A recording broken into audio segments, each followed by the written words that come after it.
अस्सलाम वालेकुम my YouTube family, welcome to new vlog. आज था फ्राइडे, शॉपिंग व्लॉग है ये। आज मॉर्निंग से स्टार्ट करते हैं। मैं ऑफ़िस के लिए रेडी हो रही थी। डेली यही काम होता है हमारा, ऑफ़िस के लिए रेडी होना होता है और फिर ऑफ़िस जाना होता है। शॉपिंग के लिए जाना हो या कोई और इवेंट वगैरह अटेंड करना, वो हम करते हैं इवनिंग में, क्योंकि जॉब कम्स फर्स्ट।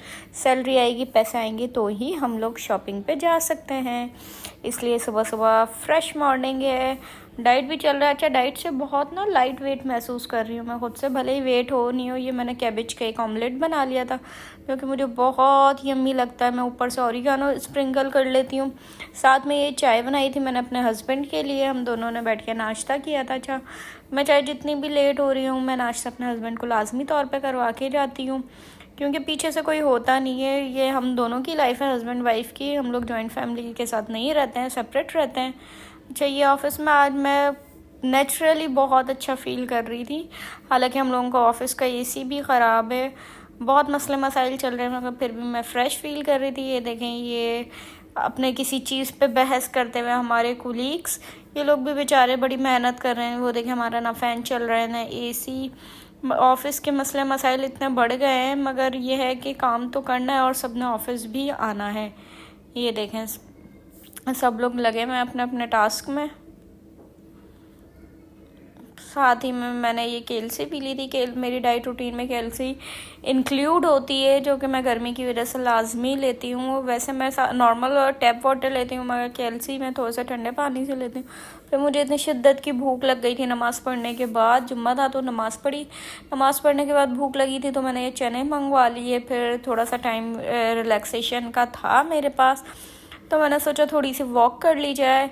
अच्छा, कल जब मैं घर वापस जा रही थी, मैंने देखा रास्ते में इतना शदीद किस्म का एक्सीडेंट हुआ था और वो गाड़ी वाला चला गया, मतलब वो रुका ही नहीं। हालांकि उसे रुकना चाहिए था और उस बंदे को फास्ट एड देनी चाहिए थी, हॉस्पिटल लेके जाता। अगर वो ये सब कमज़र्फ इंसान नहीं कर सकता था, एटलीस्ट वो उसको कुछ पे करके जाता, मगर वो रुका ही नहीं और सीधा चला गया। ऑफिस के बाद हम लोग लंच के लिए इधर आ गए थे रावी। मैंने कोई नान बिरयानी नहीं ली थी, मैंने जस्ट एक चिकन हलीम की प्लेट ली थी। मेरे हस्बैंड ने भी चिकन हलीम ही खाया था, हम दोनों ने वो मंगवाया था। ये देखें, हलीम की थी। मैं थोड़ा सा स्पाइसी खाती हूँ तो मैंने मसाले थोड़े ज़्यादा ऐड कर लिए थे। मेरे हस्बैंड नॉर्मल खाते हैं तो उन्होंने चाट मसाला थोड़ा सा कम ऐड किया था। बाकी ये कि रावी का हलीम बेस्ट होता है हैदराबाद में, बहुत ही ज़्यादा मज़े का लगता है मुझे। तो ये मतलब ये है कि अगर हलीम हो, इटसेल्फ सिर्फ हलीम भी हो, तो हमें किसी और चीज़ की ज़रूरत नहीं पड़ती। माशाल्लाह से पेट भर जाता है। जस्ट हम लोगों ने फिर ये हलीम अपना फिनिश किया था, क्योंकि आज काम बहुत था, फ्राइडे था। फिर मुझे रावी हलीम के बाहर ही ये कोकोनट वाला नज़र आ गया था। मैंने यहाँ से ये कोकोनट लिया जो कि बहुत ही यमी था। उसके बाद मैं मॉल आ गई थी बॉलीवुड। मैंने सुना था ज़ेलबरी पे अच्छी सेल लगी हुई है, तो मैं उस सेल वगैरह को देखने आई थी कि अगर सेल वाकई में बहुत अच्छी है तो बकर ईद के लिए मैं सूट्स ले लेती हूँ। बहुत ज़्यादा रश था, जैसे कोई बहुत इवेंट वगैरह कोई चल रहा हो। ये देखें, ये सामने किस्त बाज़ार लगा हुआ है, यहाँ पे बहुत ज़्यादा रश था, क्योंकि ये इंस्टॉलमेंट में मोबाइल्स वगैरह प्रोवाइड कर रहे हैं। ये देखें, ये एक्सरसाइज मशीन, मसाज चेयर वगैरह यहाँ पे रखी हुई है। ये भी सेल कर रहे हैं लोग, और मैं काफ़ी दिनों बाद ये डिटेल व्लॉग बना रही हूँ। बस कुछ मसरूफियात थी और गर्मी भी बहुत ज़्यादा है। अब बाकी ये कि बकर ईद के व्लॉग्स आते रहेंगे। ईद की तैयारियाँ चल रही हैं। ये देखें, ज़ेलबरी की तरफ मैं जा रही थी, जिसका मैंने सुना था कि अच्छी सेल लगी हुई है, बट मुझे तो सेम मार्केट वाली ही सिचुएशन लगी। 2 पीस में अगर ये लोग 2600 का दे रहे हैं, तो वही बात है, मार्केट में भी इसी रेंज में मिल जाता है। बल्कि 2600 में कहीं कहीं आपको, अगर आप लोग ज़्यादा अच्छे से विज़िट करें, तो बहुत अच्छे तरीके से आपको एक 3 पीस सूट भी मिल सकता है। ये मैं आपको कलेक्शन शो करवा देती हूँ। ये देखें, सारी कलेक्शन मैंने चेक की थी, अच्छे से चेक की है कि कुछ समझ आ जाए तो मैं यहाँ से ले लूँ, बट अनफॉर्चुनेटली मुझे यहाँ से कोई भी चीज़ समझ में नहीं आई। ये देखें, कपड़ा इतना हल्का फैब्रिक था कि बस आप 2 से या 3 बार पहनोगे, उसके बाद ये बिल्कुल ख़त्म हो जाएगा। उसके बाद ये किसी काम का ही नहीं रहेगा, तो फिर ऐसा ड्रेस लेने का फ़ायदा ही नहीं है। ये देखें, कलर कॉम्बिनेशंस अच्छे थे, मुझे कलर्स अच्छे लगे। लाइट टोन में भी थे, डार्कर में थे, और ये गर्मियों के हिसाब से फ्लोरल प्रिंट था। इसकी स्लीव्स बहुत अच्छी लगी मुझे। कफ मैंने हैंड बैग्स भी देखे क्योंकि मुझे बैग लेना था, क्योंकि मेरे ऑफिस का बैग ख़राब हो चुका है, मुझे लेना था। ये बहुत एक्सपेंसिव बैग थे, दूसरा वैरायटी नहीं थी इन बैग्स में, तो बैग्स की तरफ तो मैंने ध्यान ही इतना कुछ ख़ास नहीं दिया। फिर भी मेरे हस्बैंड चेक कर रहे थे, अगर कुछ समझ आ जाता है तो हम ले लेते हैं।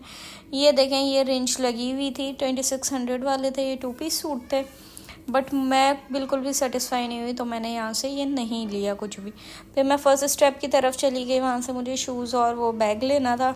फिर मैंने ट्राई किया, मुझे शूज़ तो यहाँ पर नहीं मिले। मैंने एक बैग परचेज़ किया था जो कि बहुत ही एलिगेंट था, अच्छा था, मेहंदिया कलर का वो बैग था, बहुत ही खूबसूरत। अच्छा, फर्स्ट स्टेप, जब मेरी शादी भी नहीं हुई थी, मैं जब से यहाँ से शॉपिंग कर रही हूँ, और एक अच्छा मुझे यहाँ पे इन्वायरमेंट लगता है। बहुत ही सपोर्ट करते हैं जो भी यहाँ पे सेल्समैन होते हैं, आपको एक एक चीज़ वैरायटी दिखाएंगे। ये जो ब्लू फ्लोरल बैग है, मुझे ये बहुत ज़्यादा पसंद आया था, मगर ये था 10,000 का। 10,000 का मुझे ऑफिस के लिए नहीं लेना था, देन ये हमने बैग ले लिया। ये 3,000 का मुझे मिला था। उसके बाद ये हम वापस जा रहे हैं। वापस जाते हुए हम लोगों ने दूसरी जगह से भी शॉपिंग करनी थी, घर का कुछ सामान लेना था, तो मैं आ गई थी जस्ट ये 130 शॉप पर। यहाँ से मुझे लेने थे घर के कुछ चीज़ें, जिनमें था ये देखें, ये जार वगैरह लेना था, ये देखें ये स्टील का सामान है और बाकी चीज़ें भी हैं। अच्छा, मुझे दाल के तड़के के लिए कुछ पेन लेना था, तो मैंने एक छोटा पेन लिया था, बाकी हुक्स लिए थे और लेमन स्क्वीज़र लिया था। अच्छी वैरायटी, ये बहुत ज़बरदस्त शॉप लगी है मुझे। टाउन में ऐसी शॉप्स होनी चाहिए, बल्कि पहले भी होनी चाहिए थी। ये है कि चलो अब इन्होंने स्टार्ट किया है, तो ये एक अच्छी चीज़ है। बाकी वो तो ढूंढने वाले पर है कि बंदा किस तरीके से ख़ुद तलाश करता है इन चीज़ों को। आपको किचन से रिलेटेड हर एक चीज़ यहाँ पे मिल जाएगी। ये देखें, बच्चों के टॉयज़ हैं, स्टेशनरी है, मेकअप भी है यहाँ पे। ये देखें, ज्वेलरी है हमारी डेली यूज़ की, क्लचर वगैरह, शोपीस आइटम्स हैं। ये देखें, आपको जो भी चीज़ चाहिए वो आप यहाँ से ले सकते हैं। अच्छा, ज्वेलरी का ये भी लतीफ़ाबाद है, बट लतीफ़ाबाद में एक और इसकी ब्रांच है ज्वेलरी, वहाँ पे बहुत ज़बरदस्त है, मैंने ये नोट किया है। और जो हमारे किचन से रिलेटेड होते हैं, क्रॉकरी वगैरह, वो यहाँ पर अच्छी हैं। बस वही ना कि शॉप्स का फ़र्क है, बाकी कस्टमर पर ख़ुद पर भी डिपेंड करता है कि वो किस तरीके से लेता है। बस आज का दिन इसी तरीके से बिज़ी रहना था, क्योंकि मैंने शेड्यूल ही यही किया था, स्केड्यूल मेरा यही था कि पहले ऑफ़िस जाऊँगी, ऑफ़िस के बाद मैंने मॉल जाना है, मॉल के बाद देन मैंने जो भी मुझे चीज़ें लेनी है, घर की ग्रॉसरी वगैरह वो लेनी है, बाकी किचन से रिलेटेड जो भी अप्लाइंस वगैरह लेने वो लेनी है। ये देखें, मैंने लिपस्टिक चेक की थी, बट मुझे ये लिपस्टिक्स बहुत ज़्यादा ऑयली लग रही थी, बाकी बहुत अच्छी चीज़ थी। ये देखें, खाने पीने की चीज़ें भी हैं यहाँ पर। बस शॉपिंग इसी तरीके से चल रही थी, गर्मी भी बहुत ज़्यादा थी, ईद का सामान भी लेना बहुत ज़रूरी था क्योंकि आगे ईद है। यहाँ पे ये हम लोग बिलिंग करवा रहे हैं भाई से। भाई बहुत अच्छे थे, कोऑपरेट कर रहे थे हमारे साथ। अगर इसी तरीके से कोऑपरेट करने वाले लोग हों तो शॉपिंग बहुत ज़्यादा इजी हो जाती है। बस इसी तरीके से ये हमारा व्लॉग का एंड हो रहा है। दुआओं में याद रखिएगा, फिर मिलेंगे एक और नए व्लॉग के साथ। हैदराबाद की नई चीज़ों को विज़िट करेंगे, एक्सप्लोर करेंगे और आपके साथ एक्सपीरियंस शेयर करेंगे। अल्लाह हाफिज़।